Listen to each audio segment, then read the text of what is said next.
million question. When are the state nominations for subclass 190 and 491 open?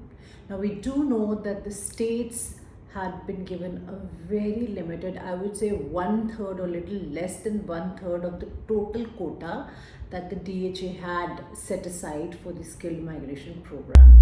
Now earlier we were assuming that probably the states will get another set of quota in few months to follow, because even the states had expressed their huge disappointment with the limited number of quota that had been received by them, and they did hope that probably the DHA would look into granting them more nomination allocations.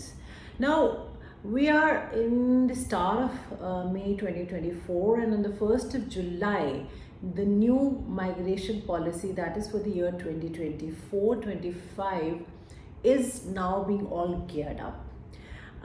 Given the scenario, I quite do not think that we could be expecting any huge rounds of invitations by any of the states. Yes, a few states were still left with a little bit of quota they had received could be sending out some invitations, but those are going to be very, very minimal, or I would say handful.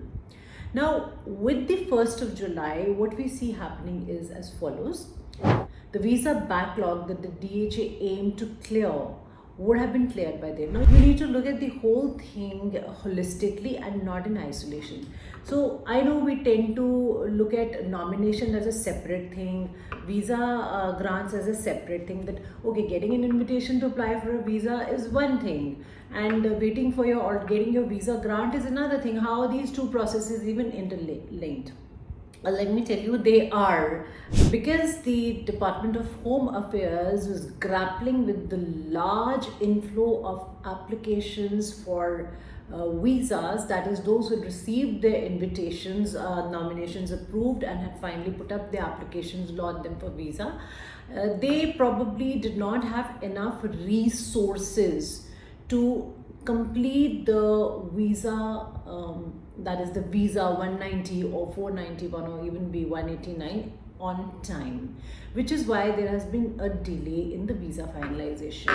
Now, as far as the visa backlog is concerned, we do see the DHA very, very committed to completing the visa applications that are on hand, and for this very reason they are not allowing the states to send out more invitations. Because see, what happens is, once a state is given a quota by the DHA for a huge number of applications, obviously the state will exhaust its quota in a few months' time, and the applicants who are invited, or let's say the applicants whose nominations have been approved, will obviously lodge their visa application within 60 days of time, and that will further on add to the already clogged up visa system, and the applications are expected to remain in the pipeline for a much longer time.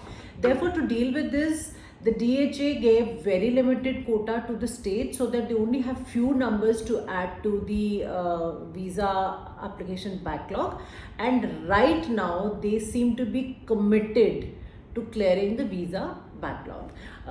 Amidst all these news and speculations that probably the estimated processing time has gone up. Yes, it has gone up.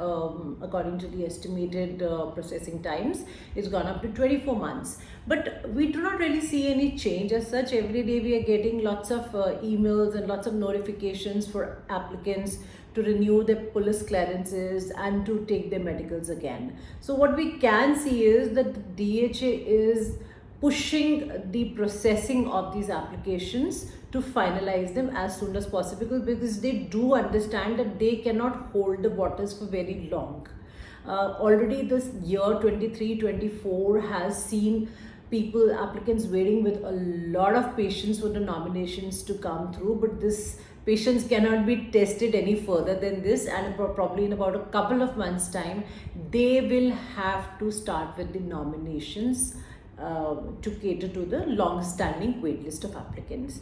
Now, we also do hope that hopefully and probably by the 1st of July, the new point system will be allocated or let's say put in place, and also that the visa backlog would be cleared, so DHA will be in a position to receive new applications. So if you're somebody who's yet not even started the immigration process yet, please do so immediately. In fact, go with priority processing, get a positive skills assessment as soon as possible, take your English proficiency test and submit your EOI, so that when the floodgates open, you would be the one to benefit from all the nominations that are to come into the picture very, very soon. So for any further questions, please feel free to call us on 78498 78498.